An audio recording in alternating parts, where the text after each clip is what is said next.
Me encontré con unas alumnas, unas familias que hasta el día de hoy, y es el relato que sostengo, digamos, me han hecho crecer, me han hecho desarrollarme. Si no te mantienes estudiando, si no te mantienes actualizada, pienso que no vas a, va a llegar algún día en que no vas a ser buen profesor. Los distintos estilos de aprendizaje que hay en una sala de clase es una realidad de siempre, ¿ya? Lo que pasa es que hoy eh, nos damos más cuenta de ese desafío. Está muy integrado en la cultura de los alerces, el cómo nos enriquecemos con nuestras propias diferencias. Yo creo que no hay deporte al que diga que no.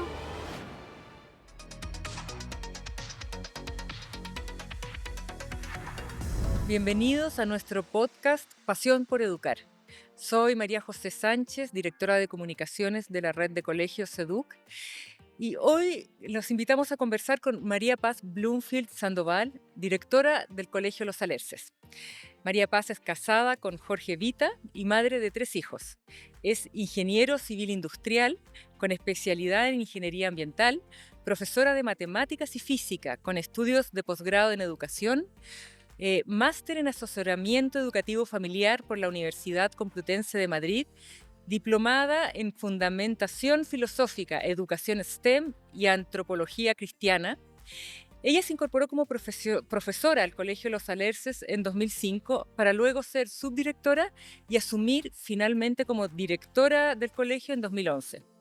Después de 14 años dedicada a esta labor, María Paz se encuentra cerrando un ciclo profesional, siendo este su último año en el colegio. Gracias, María Paz, por estar acá. Gracias a ti. Me parece que eres la única directora de nuestros colegios que proviene del área científica. Siendo ingeniero, ¿qué es lo que te movió a cambiarte al mundo de la educación? Hmm. Mira, casualmente es una pregunta que yo me la he planteado muchas veces en mi vida, porque también me la han hecho muchas veces. Creo que la causa final de haber estudiado una carrera muy científica, matemática, y haber terminado muy contenta desarrollándome como profesora y liderando por ahora el Colegio Los Alerces, es mi mamá. Mi mamá, porque ella es educadora, siempre trabajó en educación, se mantuvo ahí en un solo colegio hasta jubilarse. Y creo que ella dejó una huella imborrable en mí desde que nací, em, que hoy yo puedo dar quizás evidencia de ese gusto por las personas, por la formación, por las anécdotas que te da el tener una vida en un colegio. Em, Espérate, entonces la pregunta es, ¿por qué ingeniería? ¿Por qué ingeniería? Bueno, también tiene una explicación. Mi mamá, pasa que mi mamá enviudó muy joven. Yo tenía solo un año cuando mi papá murió. Él era ingeniero, mi mamá educadora, como lo dije. Y quizás mi hermano mayor pasó a tener un rol en mí muy importante. Y él, un rol en mí importante del que quise como seguir, imitar sus pasos. Él estudió también ingeniería civil, por lo tanto yo en el momento de elegir carrera, para mí era muy llamativo estudiar lo que estudiaba mi hermano. Es más, terminamos estudiando en la misma universidad. Y, pero, pero la verdad es que debo reconocer que siempre, incluso estudiando ingeniería, de alguna manera estuve haciendo clases, ¿ya? O sea, esa naturaleza que viene de parte de mi mamá se me notó siempre. Estudié ingeniería, terminé ingeniería, trabajé como ingeniero, me casé, tuve mi primer hijo y esperando la segunda, llevé esta pregunta a conversarla con mi marido y ver, oye, ¿qué es lo que realmente me gusta? ¿Qué es lo que quiero hacer? En ese periodo que trabajé como ingeniero también hice unas pocas como ayudantías en una universidad, cosa que también eran clases, y yo que echaba de menos ese trato más personal, ese trato más, esa conexión más uno a uno que te da una educación escolar. Y bueno, en ese entonces, conversándolo con él, llegamos a la conclusión que esperando a mi segundo hijo, digamos, que mi segunda hija, porque fue mujer la segunda. Era un año para invertir en algo que siempre de alguna manera me había gustado hacer, que era hacer clases, llegando de una manera más significativa quizás en edades del desarrollo, en etapas del desarrollo más claves, y que era la posibilidad de estudiarla con mi carrera, que tenía la licenciatura, estudiar la licenciatura en educación media, y por mi carrera primera la pude obtener en 2 menciones, en física y matemática, lo cual también me abrió más puertas para poder hacer clases en esas 2 áreas. Y desde entonces que conocí los alerces, entré como profesora de física en los alerces, hacía matemáticas en otro colegio y ya viviendo el primer año escolar como profesora titulada, etcétera, mi opción fue totalmente por el Colegio Los Alerces, del cual me di cuenta que tenía una conexión especial con el proyecto con el proyecto que perseguía el colegio en todos los ámbitos, no solamente a través de la física, que era como el espacio que me habían dejado participar ese año. Ahí entré entonces de lleno a Los Alerces. ¿Y cómo fue el impacto de la realidad con alumnas? Porque quizás tú tenías una imagen un poco romántica de la educación.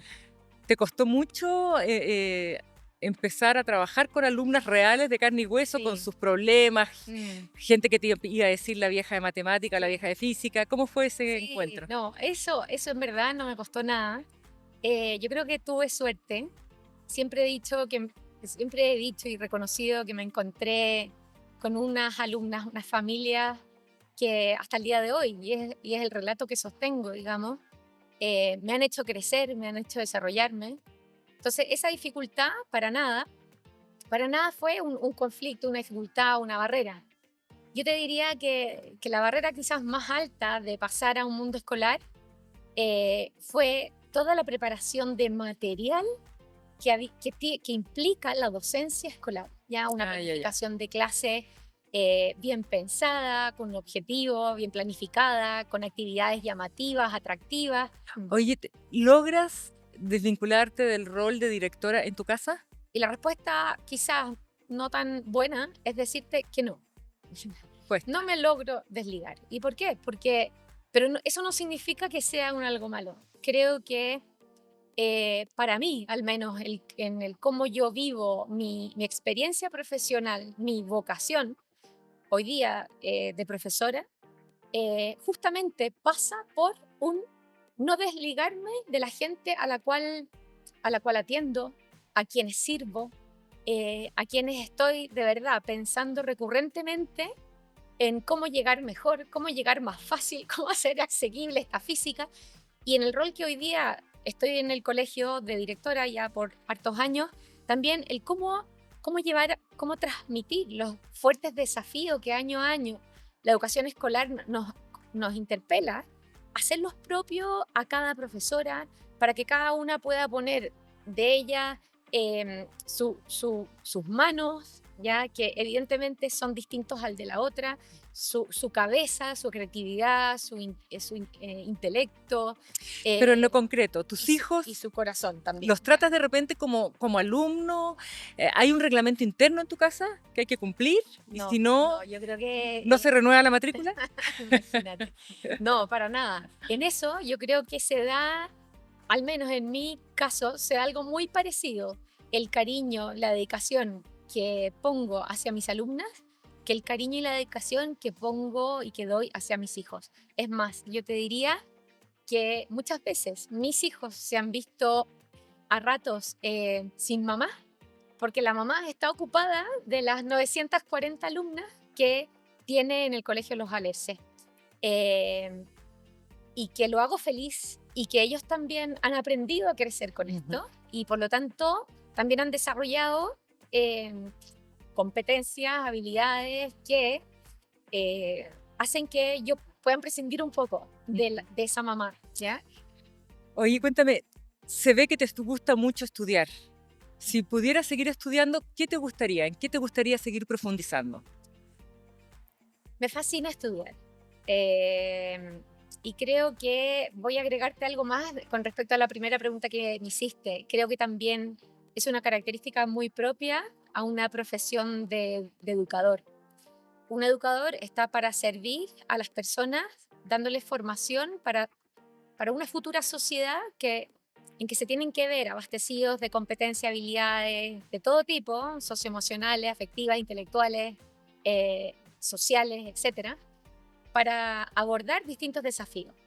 Si no te mantienes estudiando, si no te mantienes actualizada, pienso que va a llegar algún día en que no vas a ser buen profesor o no vas a rendir con la responsabilidad de lo que te compete como educador para dar lo mejor de ti en el desarrollo de esas competencias y habilidades para las personas. Eso por un lado, o sea, si bien es algo que me encanta, me fascina, creo que también va muy inserto en el desarrollo continuo que tiene que tener un profesor, ¿ya? O una profesora. Y también te puedo decir que bueno, yo en las áreas que he decidido estudiar a nivel de posgrado, justamente he abordado mucho más las áreas que no son de la ingeniería, que no son de la ciencia, y que me fascina. Y yo acá también encuentro un punto en común entre esas dos áreas, y ahí un poco también retomando la primera pregunta que me hiciste, es que creo que entre la educación y la física, ¿ya? O entre la educación que tiene un foco en la antropología, la formación de las personas, en la visión cristiana de la vida, y la física, que es una ciencia básica, pienso que hay un común denominador muy potente. Es cosa de mirar a los antiguos sabios, ¿no es cierto? Que todos eran físicos, matemáticos, eh, y eran los grandes pensadores de esos tiempos. Por lo tanto, creo que hay un algo común que de alguna manera yo lo he sabido conectar. Me gusta, he decidido estudiar por las áreas más humanistas, y en cuanto a qué me gustaría estudiar ahora, o sea, cómo me proyecto, bueno, primero es que estoy estudiando, pero actualmente sigo estudiando, estoy terminando de hacer un diplomado en antropología cristiana, estoy terminando también en forma paralela de hacer un curso de teología del cuerpo, que también se une mucho a la visión antropológica de la persona, eh, que para mí son conocimientos fundamentales, no solamente para una docencia, sino que para cualquier carrera. Y por lo tanto despliega recursos, habilidades y una mirada sobre la persona que te va a enriquecer cualquier educación. Así que si tuviera que elegir algo más, creo que seguiría eligiendo el área humanista. Oye, veamos un poco el proyecto educativo que tú has liderado en el colegio. Eh, Quería que me contaras qué es y cómo se vive la educación positiva en el colegio. La educación positiva se entiende y baja de un concepto pedagógico que quizás se une mucho a cómo se desarrolla a las personas de manera integral, bajo una mirada y con una psicología positiva. ¿Qué significa esto? Que tratamos de asegurar en todos los ámbitos de la persona que haya un desarrollo armónico y que estemos dando los apoyos necesarios para, para que esa alumna, junto a sus familias y a las profesoras que tiene a cargo estas alumnas, digamos, puedan ir desarrollándose eh, con una mirada hacia el autoconocimiento, la autorregulación, el autodominio, el autogobierno, con lo cual, si abordamos eso en todas las áreas de la persona, se va consiguiendo un profundo conocimiento de sí mismo, que es básico y totalmente necesario para una visión de uno mismo positiva, y por lo tanto un reconocimiento de sí con los talentos y dificultades que te permite abrirte a otros y saber recibir de otros, etcétera, ¿ya? O sea, ¿Y me puedes dar un formándonos ejemplo? para la sociedad. Sí. Un ejemplo muy concreto, a ver, eh, el tema de los conflictos. El tema de los conflictos, Sí. que es un tema permanente, constante en la vida, en toda etapa de desarrollo, y que de alguna manera tenemos que ayudar a nuestras alumnas, a los padres, a la familia, a resolver asertivamente, positivamente. La resolución de conflictos es una herramienta muy específica del programa, de una de las técnicas que se enseña bajo esta perspectiva de educación positiva, en que se enseña a las alumnas, sobre todo en los primeros niveles, a identificar qué es un conflicto, partiendo por eso. Identificar qué es un conflicto y, por lo tanto, desenmarcarla de todo lo que es otra persona.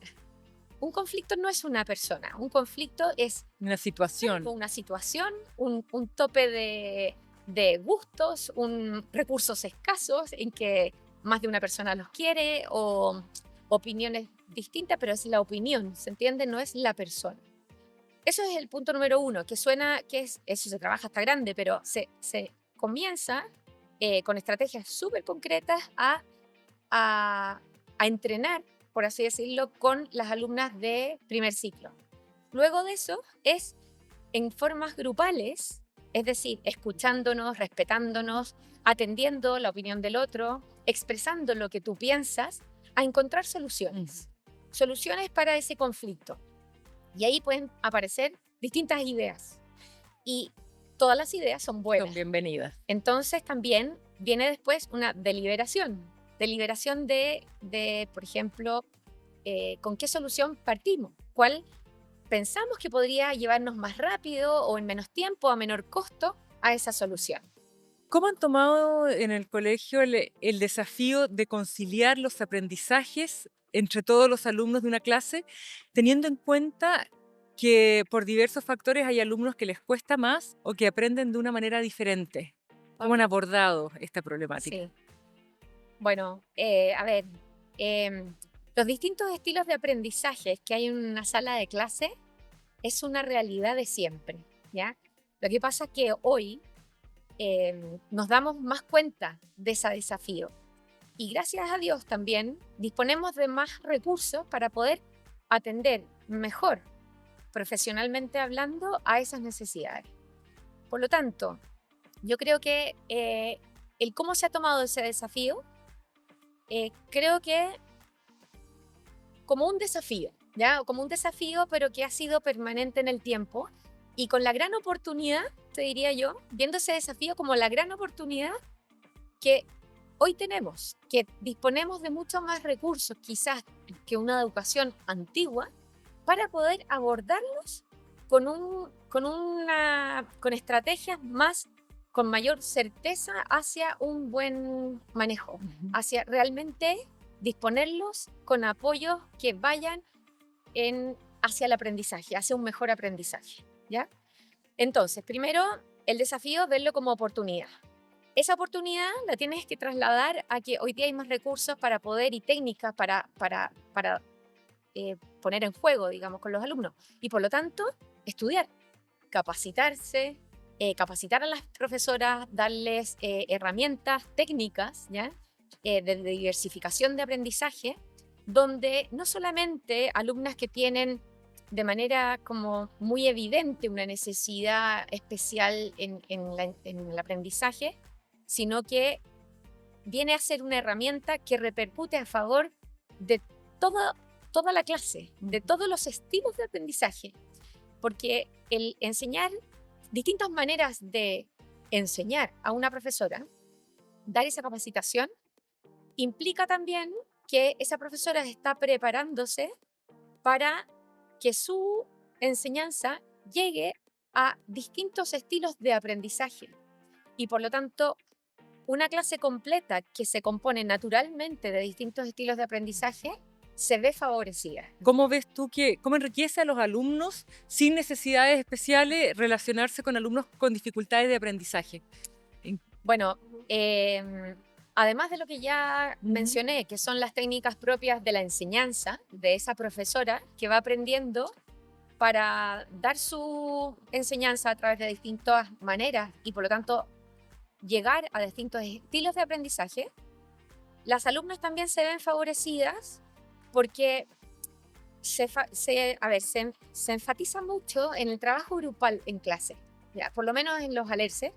Hay mucho trabajo en grupo, mucha conexión con las pares, mucho trabajo colaborativo, que son competencias del siglo XXI que es nuestra responsabilidad también ir desarrollándoselo.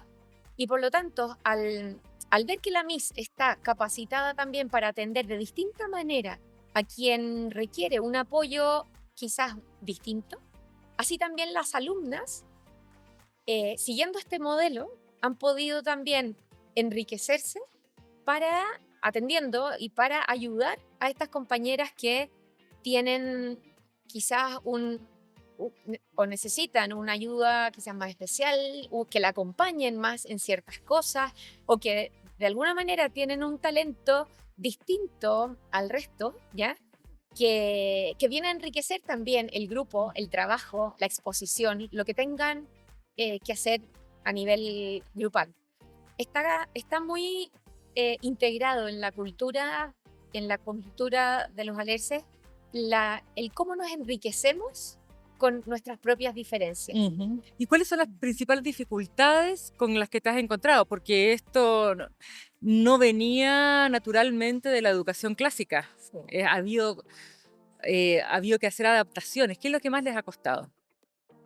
Mira, yo te diría que si puedo mencionar dos cosas que se hacen realmente más desafiantes en esto, son dos. Uno es derribar las barreras que hay en la diversidad a nivel más de familia. Las alumnas en el colegio lo trabajamos tan integrado en lo propio escolar, ya sea académico, social, afectivo, espiritual, que se vive muy naturalmente. Las mayores barreras hacia esto las hemos percibido a nivel de padres, de adultos, que nos cuesta mucho más ser abiertos muchas O veces. sea, el cambio de cultura tiene que partir por la familia. Por las familias, exactamente.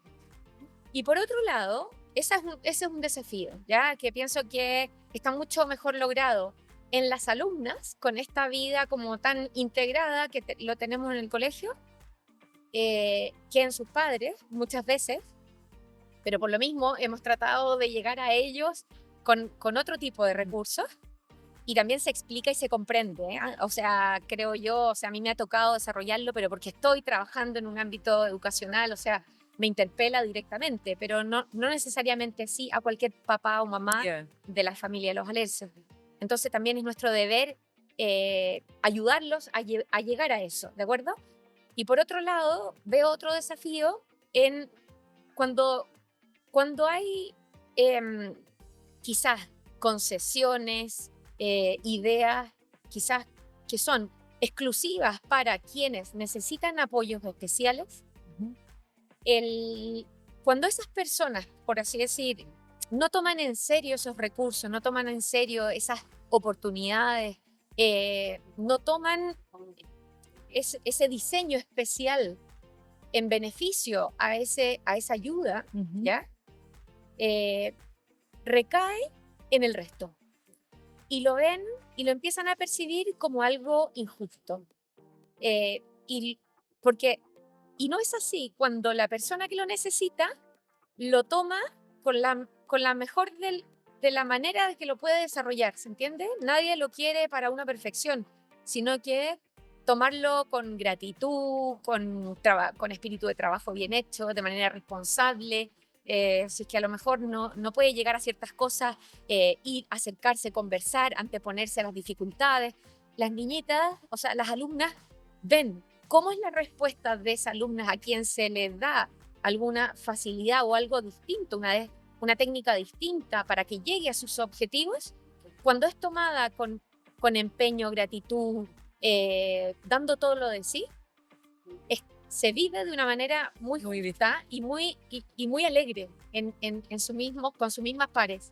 Pero cuando no es así, empieza a florecer de las mismas otras términos de injusticia, porque a mí no, y sin quererlo empieza a repercutir de una manera negativa, cuando eso no es tomado de la mejor manera. No sé si se Y entendió lo que sí, quise decir. sí, no, perfectamente. ¿Cuál es el rol de la profesora, de las profesoras en este trabajo, tanto para necesidades educativas especiales como para las alumnas que no tienen necesidades especiales?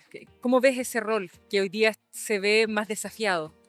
El rol de la profesora. Sí. Mira, ya sea para los desafíos de, en la educación, o sea, el rol de la profesora es clave, clave. Para nosotros, las profesoras son una pieza clave del proyecto. Sin ellas no podemos cumplir la misión, así de fácil. No podemos ayudar a tantas familias, a las más de 600 familias que son, a las más de 940 alumnas, eh, si no fuera por las manos, cabeza y corazón de cada una de las profesoras del colegio. Por lo tanto, el rol de protagonista activo tiene que darse y por lo tanto hay que prepararlas, acompañarlas en todos los desafíos que se van presentando año a año, ya sea a nivel técnico en cada asignatura, como a nivel socioemocional, que hoy día sí que la sociedad nos da un desafío importante, pero muy lindo a la vez, de poder ayudar en toda esta área que precisa de más habilidades personales para un buen manejo. Y bueno, vemos que las profesoras son un actor fundamental en esto, pero también los padres, ¿no es cierto? Y nosotros les pedimos, padres, primeros educadores, ¿qué les estamos pidiendo con esto? Bueno, los padres son los primeros educadores y se menciona explícitamente en uno de los pilares del proyecto educativo del colegio y en realidad tratamos de hacerlo vida diariamente. A ver, ¿cómo podría explicarlo de una manera más concreta? Los papás son los primeros y principales educadores de sus hijos. Tenemos un proyecto que tiene una visión cristiana de la persona y por lo tanto la misión del colegio también se define para apoyar a los padres en su misión cristiana de educar a sus hijas, en la cual tú pones a los papás en una pieza anterior a las alumnas.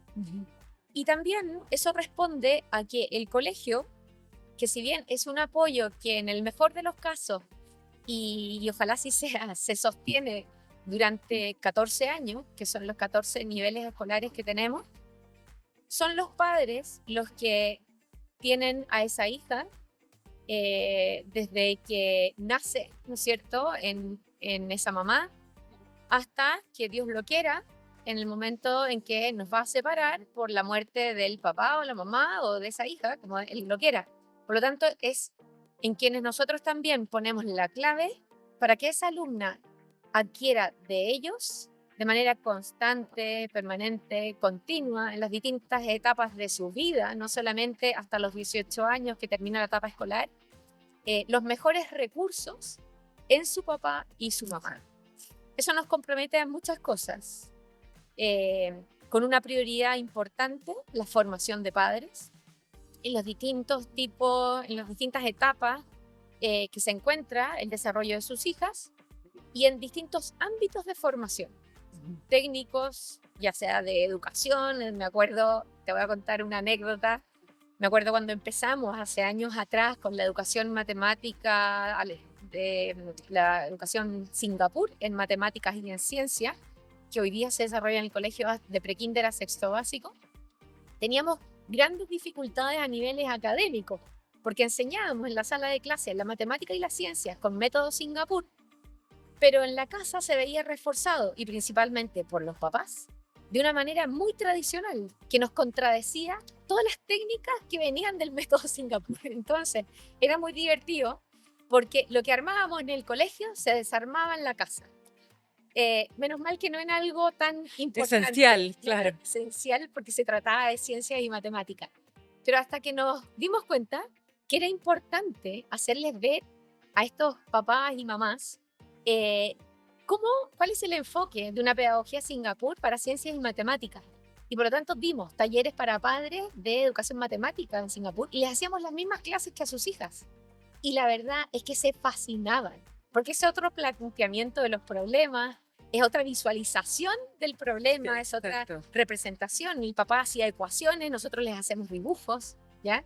Eh, bueno, es una anécdota pequeña, digamos, pero que también no solamente llamo formación a algo que es muy de la persona, que evidentemente será lo más importante, pero también en formación quizás técnica, para que ellos sean un refuerzo y nosotros seamos esa real ayuda y apoyo que ellos, para lo que nos buscaron, que ellos esperan de nosotros, te Claro. iba a decir, O sea, no solo los apoyamos en formación, sino también en instrucción académica. en Lo cual, instrucción académica. entregarles las Sí. herramientas para acompañar a los hijos en Y todo. ellos también nos refuerzan con mucha instrucción académica, porque al menos los alerces, mira, uno de los propósitos que tenemos en el colegio es que, dada las familias que nos buscan, que atendemos, tratamos de que sea el Colegio Los Alerces un colegio muy abierto en la participación de todo tipo.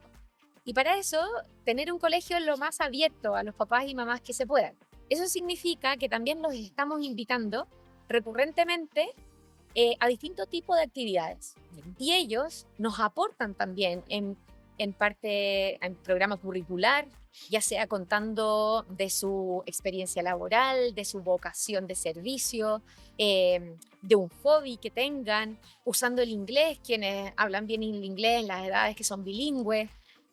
Así que creo que el apoyo Es es mutuo. recíproco. Sí. Sí. Oye, volvamos un poco más a ti. Cuéntanos, ¿cuál fue la última película que viste?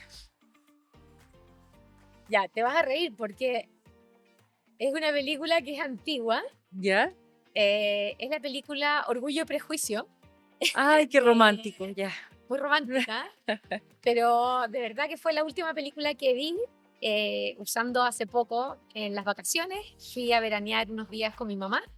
Mi mamá no había visto la película y que es una de mis películas favoritas y por lo tanto le dije a mamá, tenemos que verla juntas.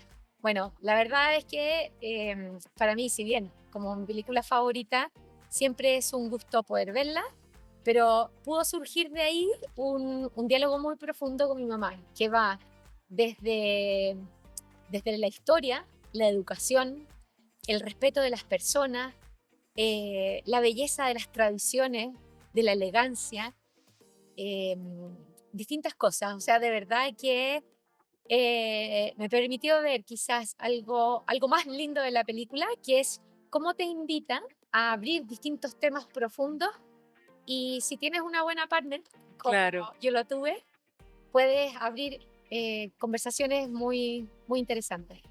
Por lo tanto, ¿la recomendamos a las alumnas? Totalmente. Y yo creo que ya la han visto, así que no sé si la van Seguramente. a ver de nuevo. Y por último, el último libro que leíste.